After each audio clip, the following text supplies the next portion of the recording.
एक बार बुद्ध एक गांव से गुजर रहे थे। उस गांव के लोग उन्हें पसंद नहीं करते थे।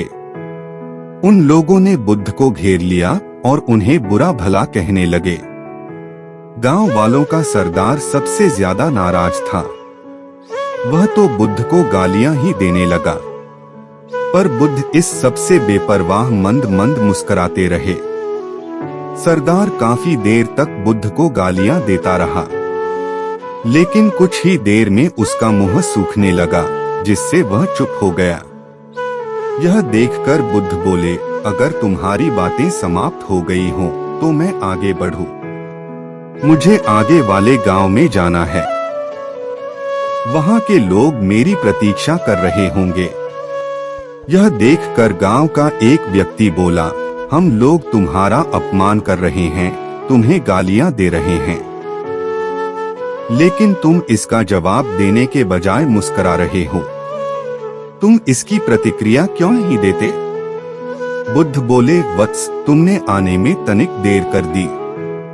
यदि तुम 10 वर्ष पहले आए होते तो मजा आ जाता, क्योंकि 10 वर्ष पहले मैं भी तुम्हारी तरह था। अगर उस समय तुम मुझे बुरा भला कहते, गालियां देते, तो मैं भी क्रोधित हो जाता। मैं तुम्हें इससे भी अधिक गालियां देता। हो सकता है हाथापाई पर भी उतर आता, पर अब मैं आगे बढ़ गया हूँ। अपना क्रोध, घृणा सब पीछे छोड़ आया हूँ। अब मैं उस जगह पर पहुँच गया हूँ जहाँ तुम्हारी गालियां पहुँचने में असमर्थ हैं। तुमने मुझे गालियां दी, यह तुम्हारी भावना है, लेकिन तुम्हारी यह भावना मुझ तक पहुंच ही नहीं रही। मैं इससे आवेशित तभी होऊंगा जब मैं इसमें भागीदार हो जाऊंगा, जब मैं इन्हें स्वीकार कर लूंगा।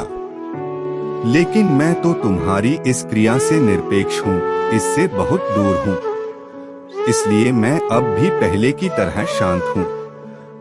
यह सुनकर सरदार बोला, अरे ऐसे कैसे? मैंने तो तुम्हें गालियां दी हैं और वो पूरे गांव वालों के सामने दी हैं। फिर उसे लेने या न लेने का क्या मतलब है? बुद्ध बोले, वत्स, कल मैं एक गांव में गया था।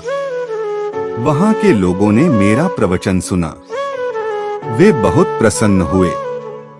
गांव का मुखिया मेरे लिए मिठाई लेकर आया और उसे खाने का आग्रह करने लगा। मैंने कहा कि मेरा पेट भरा हुआ है, इसलिए मैं इसे ग्रहण नहीं कर सकता। यह सुनकर वह व्यक्ति मिठाई वापस लेकर चला गया, क्योंकि जब तक मैं कोई चीज लूंगा ही नहीं, तो कोई मुझे कैसे दे पाएगा? इसमें तो मेरी सहमति आवश्यक है ना? हाँ, ये तो है। एक व्यक्ति ने बुद्ध का समर्थन किया। बुद्ध ने पुनः पूछा, जब मैंने मिठाई लेने से मना कर दिया, तो उन लोगों ने उसका क्या किया होगा?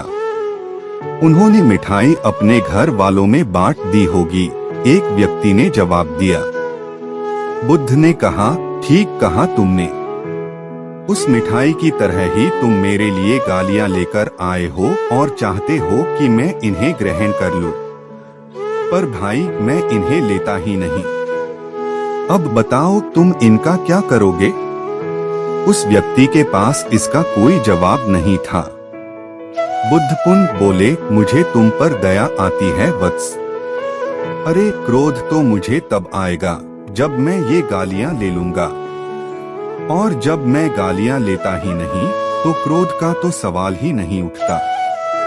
बुद्ध की बातों पर सरदार ने कोई प्रतिक्रिया नहीं दी। शायद वह कुछ सोच रहा था।